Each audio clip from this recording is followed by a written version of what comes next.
Last Sunday was an introduction of pain as an invitation. And that is because typically when we are in pain, we want to get back to normal as quickly as possible. And in my life, I was not able to get back to normal, and I had to accept pain as an invitation to a new normal, which sounds kind of horrible at the beginning. But in my experience and different people who I've spoken to who have taken this approach, it's actually very interesting and expansive. So, pain is an invitation to stop trying to fix it and to start listening. So, this week is going to be kind of about the moment that we make that shift. And the moment that we make that shift can be daunting because there is a natural grief that needs to come. Prior to that shift, we are looking to speed up, to go faster, to find solutions. When we turn to pain and say, okay, I'll at least experiment with listening. Listening requires going slower, which not many people in Western culture want to do and will do without some great intervention. Then pain might be that intervention. And so at that moment, there's some grief that is very natural, that it behooves us to tend to with care. Because what we thought we wanted might not be available anymore. And that is worthy of some tenderness. Now, it's also a possibility that what we are going to encounter is going to be much more fulfilling and rich. That's not what the invitation looks like. So I want to encourage anyone going through pain that there are to embrace as the emotions flow through us, that sometimes it's appropriate to be angry, and sometimes it's appropriate to be sad, and sometimes it's appropriate to be curious. And if we can muster willingness, those are very, very productive approaches, but they don't eliminate the need for grieving. And there's a really great practice of journaling about what you're angry about the pain for and what you are grieving because of the pain. This is not to say that your pain is going to last forever. And a lot of the conversation this week is about specifics of pain because there's chronic pain and there's acute pain. And there are times when pain means go to the hospital immediately. And there are times when pain means pay attention inside now. And there are times when pain means do not continue trying to do whatever it is you're trying to do. Go, sit, rest. So, understanding that is going to kind of weave through the entire relationship if you choose to take pain as a path forward, to receive the pain as guiding the path forward instead of as an impediment to the path that you wanted to be on. So, grief. So, journaling and writing that down because later um, we're going to look at what some of the underlying values are of the things that you're grieving. But right now, it's not appropriate to do that. Right now, it is appropriate to say, it sucks. And I'm sorry that you aren't going to get what you thought you needed. But because I have such trust in nature and such trust in the body and the inherent balance that bodies are always trying to create,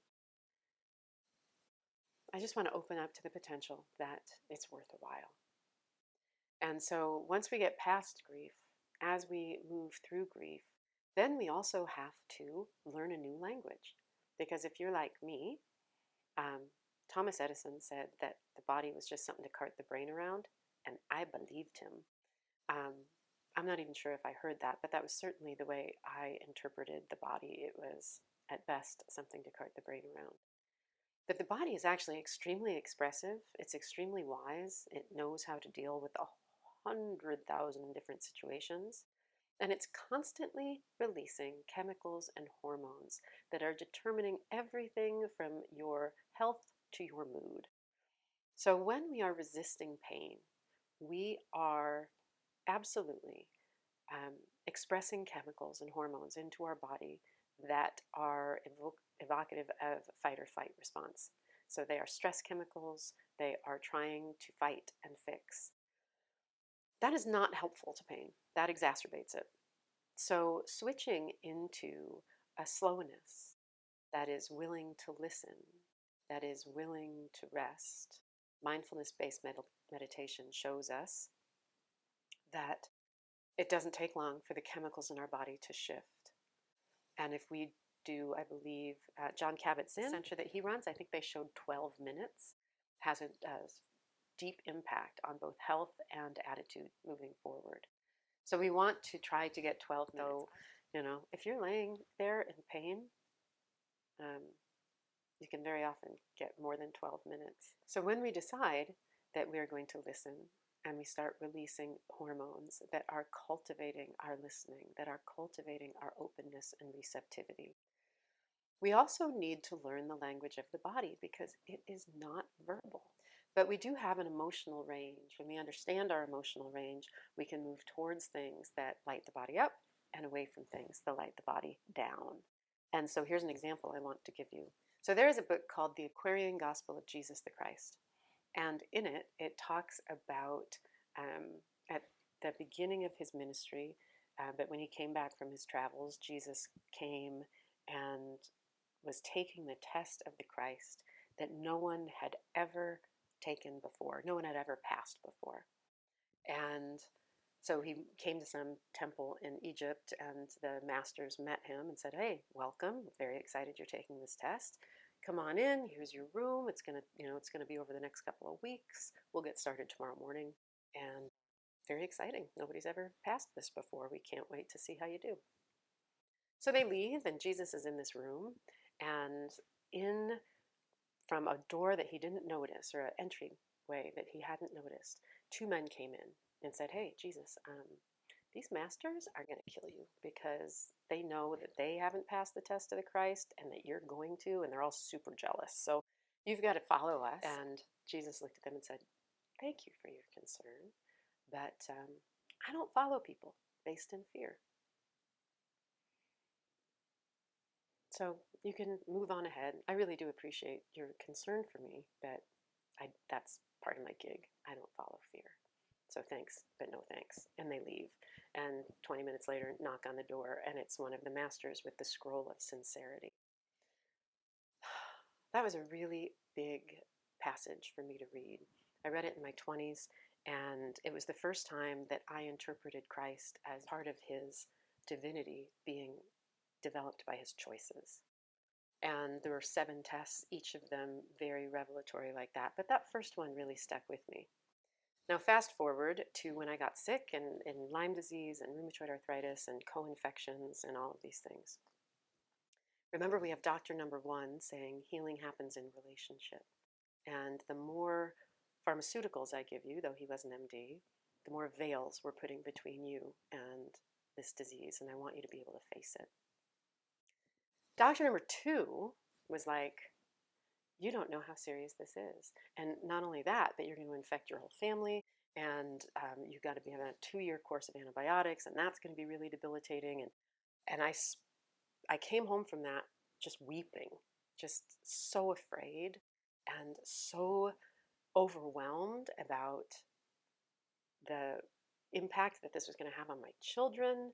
And I was already largely debilitated, and now it was also that I was going to give that to them. And it was a doom and gloom situation. And so after listening to this doctor that was saying how awful this disease was going to ravage me and my family and their future, and the aggressive and extremely expensive course of treatment that I was going to need to undertake, and it was going to weaken me for several years before it made me better, I was terrified. I was terrified. And my husband looked at me and said, "Remember that story you love to tell about from the Aquarian Gospel of Jesus the Christ? You know, let's employ that. Let's not follow someone in fear." And that shifted a lot. That was wonderful. And so I embarked on, my quest to do it a little bit differently, and not to do it in hopefulness. The decision not to follow fear, not to approach the illness with just my dukes up against fear, but to move into acceptance and move into curiosity and move into what does it mean. It's a big deal not to make a decision based in fear. It's a big deal to say, it may be right, but I'm not going to follow that path. There's a saying from Paul Selig's work that the action of fear is to create more fear, and the action of love is to express, which is a way of creating more love. So we create more of what we choose simply by choosing it. So this whole approach is choosing willingness and openness and curiosity and receptivity to life, because life is always moving and life is always changing. And sometimes there is real grief associated with that. For example, when a baby starts to get teeth, right? That's a painful process. And we're leaving behind a very precious period of life. But we're also embracing like the cutest period possible. And so being open to what the new possibility is while you're in pain is very hard, but it's still possible. And that's the possibility I want to invite you into.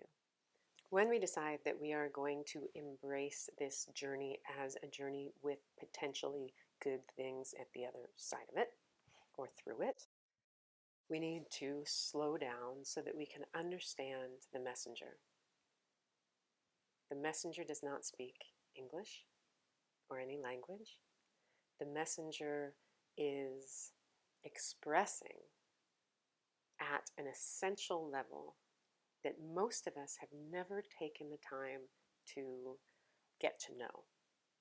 And so at the beginning, um, it may not feel very productive. But what I want to encourage you to do is consider that every time you spend a breath, focusing your attention on the feeling state of the body and being open and receptive to what you find there instead of judging, you are moving yourself into fluency. You cannot think and feel at the same time. So as soon as you move into judgment or reaction or trying to translate, you're up in your head. And the technique there is interesting thought. Where do I feel that in my body? Because thoughts have corresponding body sensations. At the beginning, you may not be able to find them. So I had a friend that used to commute through Central Park. And I was like, oh, that's so cool. You get to like be in the city, but be in nature every day. And he's like, it's hardly nature. It's like concrete, rocks, and trees. I'm like, well, it's still nature. And he's like, yeah, hardly. And I was like, really, you should spend like 5 minutes a day. Just stop your bike and chill out and notice it. And he's like, it's rocks and trees. It's not a big deal. A couple weeks later, he's like, wow, actually, that was really interesting. First day it was rocks and trees. And then it was rocks and trees and clouds. Then it was rocks and trees and grass and clouds and birds. Then it was rocks and trees and grass and clouds and birds and squirrels. And every day, more of it revealed itself to him. When he was driving or riding his bike through it, it was somewhat meaningless. But as he spent just a few minutes a day being willing to see more, every day he saw a little bit more. And we can have that same experience inside of our bodies. So, focusing our attention on the feeling state of our body and being open to what we sense and allowing it to be, and allowing our breath to ride all of the sensations and caress all of the sensations. This is the first step. And I believe a single full inhalation and full exhalation every day is enough to get you started. And in the course of a week, you will start to feel things you could not feel on the first day. And if you're in huge pain and you're totally feeling things on the first day, you will start to notice a different sense of that experience than you had on the first day. My entire philosophy can be summed up with turn the focus of our attention to the feeling state of our bodies and we are paying attention to our own inner teacher. And as we learn the language of our own inner teacher will guide us to the best experience of our life available to us. That's the bread and butter. But breathing techniques can be helpful. And so I encourage a breathing technique. There's a ton of pranayama out there. I've failed with most of it. So I invite you to explore whatever you can to meet your needs, at the first of which I will offer you here. If it doesn't work for you, again, there are lots of breathing techniques and people who are excellent at this. But mine is breathing in 360 degrees around your hip area. And there are a few reasons for this that I'll tell you before we start to give you a little context. Our hips are the foundation of our stability. So as we bring air and space into that foundation, we strengthen it and we broaden it.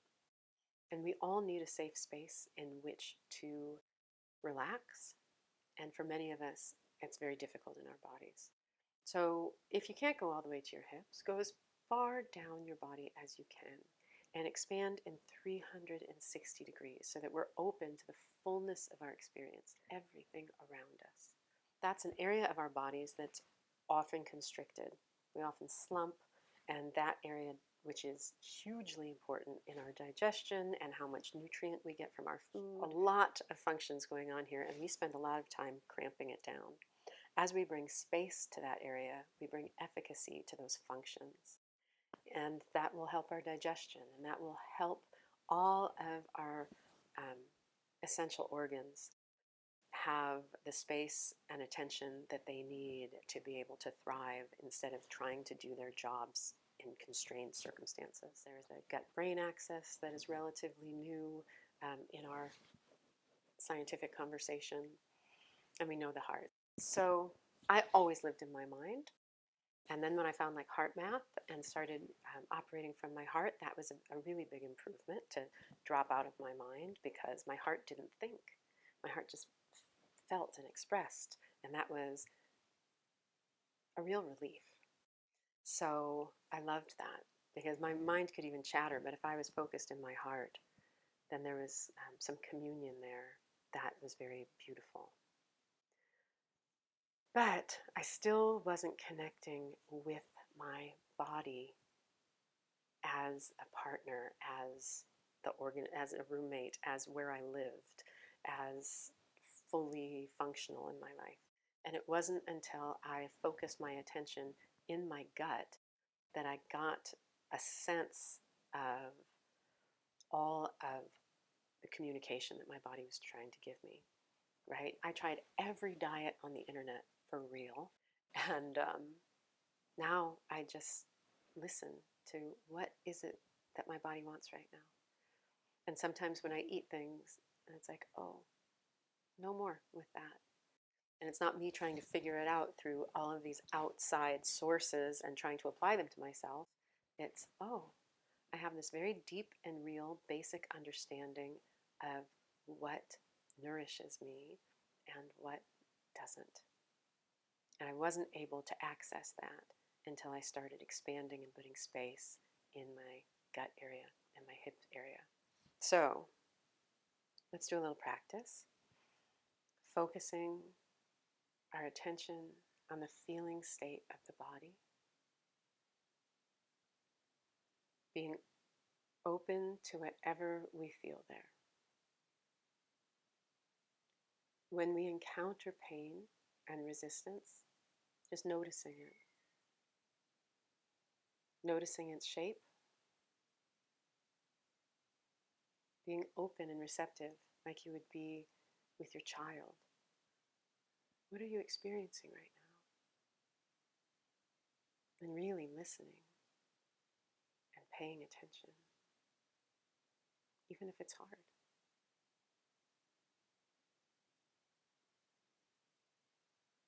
And letting the breath move around the edges of the pain with care, with a caressing.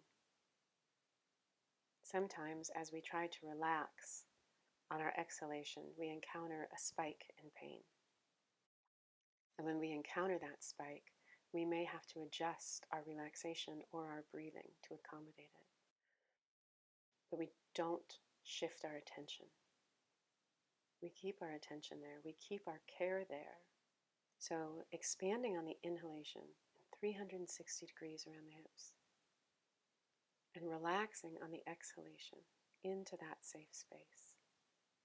Spending a moment expanding and relaxing. And I visualize my breath like water moving around the pain. But as long as you stay in relationship to it, that's really the crux here. We're not running away. We're moving into relationship. And noticing all of the things that are going right in the body. Spending a moment acknowledging, in addition to this pain, our skeletal structure is keeping us erect. Our muscular structure is facilitating dexterity and strength in many areas of the body. Our cardiovascular system is pumping the life-giving nutrients to every cell in our body. Our lymphatic system is draining toxins we no longer need. Our endocrine system is processing complex hormones.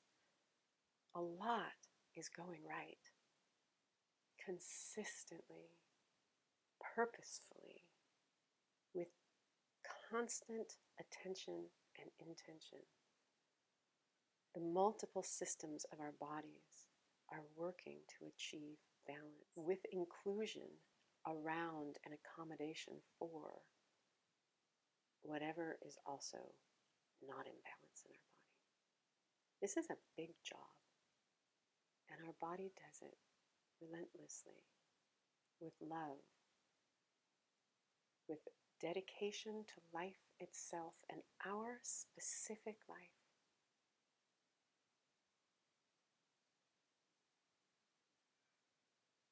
Sometimes when the pain is receiving all of my attention, I try to find a way to experience pleasure in my body as well. And so I might caress my hands, or I might feel the tickle of breath in my nose, to find or create some area of pleasure as well. It helps us remember that multiple things are happening in our body every second. And what we appreciate appreciates, it grows. And as we are calm and reflective and accepting, we are expressing the hormones and chemicals that magnify our ability to be calm and open and receptive.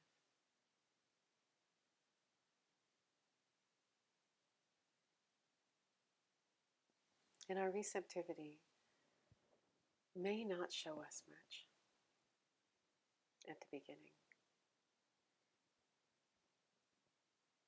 And the messages of the body may take a little while. As my body began to trust that I really was paying attention and not trying to overlay my interpretation immediately on any sensation I felt, the sensations started to open in a way that was unusual for me. And I would get senses of things. I'm going to give you a couple of examples. So the messages that we get from our body may not come in the ways we expect. And I have been using cues to focus my attention on the feeling state of my body for several years. One of my cues was red lights, right? Red lights, one of the times I would be at my most impatient, I turned into a cue to see how responsive and reflective I could be with my body for that period. So that was a wonderful cue. So it was really nice to kind of unplug from that. And as that became second nature, I was there at a red light, breathing, focusing my attention on the feeling state of my body. And my hands were at 10 and 2 on the steering wheel. I pay attention to the rules sometimes. And I very much got a, please relax your arms. Please let the arms rest during this time. It's like, oh, okay. And I laid them down, like, oh my gosh, that was remarkably restful for my arms. Green light comes, I move on. So this happens probably 1 in 10 times. I'm noticing enough to say, oh yeah, right, I'm supposed to do this now. And then I started driving with my hands lower on the steering wheel. And it really helped. It really helped my experience of my shoulders and hands and things that hurt. My daughter just took driver's ed, and they don't even recommend 10 and 2 anymore. So I find that I get these intuitions, and then they're little kisses from the universe show me that that's truly what's next for me. So right now, I'm in a situation that I realize that when I am at the sink, washing my hands or doing things at the sink, I am typically trying to rush in the other direction. I'm not square to the sink doing what I'm doing. I'm trying to finish this up so I can get to the next thing. So my learning curve right now is be square to the sink when I'm at it. And it's one of those things that awareness is the healing agent, because I'd never noticed that I was halfway out the bathroom door when I was washing my hands. And now I can't not notice it. And pretty soon I'm going to have this habit present, fully engaged. And I'm pretty sure as soon as I do that, I'll get my next assignment from my body that shows me another area that I've been rushing off instead of being in that present moment. That's very exciting to me. It's also helping me engage in life in ways that aren't exacerbating the pain that's there.